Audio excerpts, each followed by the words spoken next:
तक पहुंच रहे हैं, तब तक जिनागमपंथी पुष्पेंद्र जैन रामपुर मथुरा उत्तर प्रदेश से पूछ रहे हैं। नमोस्तु आचार्य भगवान।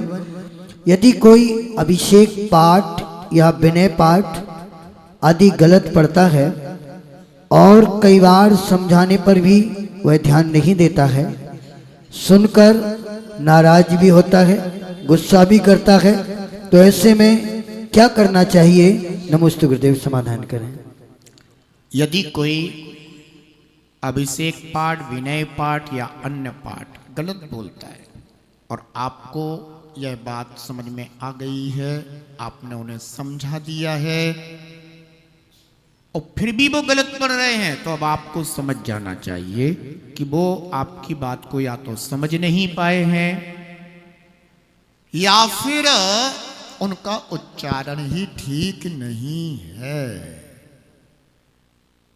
कभी कभी ऐसा हो जाता है, अब किसी का उच्चारण ही ठीक नहीं है, आप उसको कितना भी पढ़ाओ, कितना भी बोलो, तो उसका जैसा उच्चारण होगा वो ही बोलेगा। तो फिर अपन को समझ जाना चाहिए, यही बुद्धिमत्ता है। व्यर्थ में क्रोध नहीं करना चाहिए, गुस्सा नहीं करना चाहिए।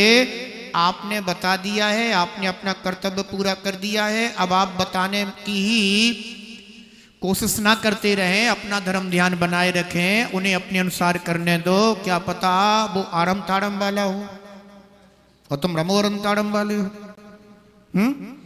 वो श्रद्धा से फिर भी बोल रहा हो और तुम व्यर्थ में गुस्सा कर रहे हो, तो तुम्हारा नमो अरिहंताड़म भी फलदायी नहीं होगा, उसका आरम ताड़म भी फलदायी हो जाएगा। इसलिए कर्तव्य आपने कर लिया है, अब भी अगर उससे बोलने में नहीं आ रहा तो निश्चित रूप से उसके उच्चारण में कोई फर्क पड़ रहा है या पढ़ने में, हिंदी पढ़ने में उनको कोई दिक्कत है, जिस कारण से मिस्टेक हो रही है। अच्छा है आप स्वयं अपनी क्रिया चर्या पाठ भावपूर्वक करते रहिए, अब उन पर विशेष ध्यान मत दीजिए। ऐसा अगला प्रश्न पूछ रहे हैं जिनागमपंथी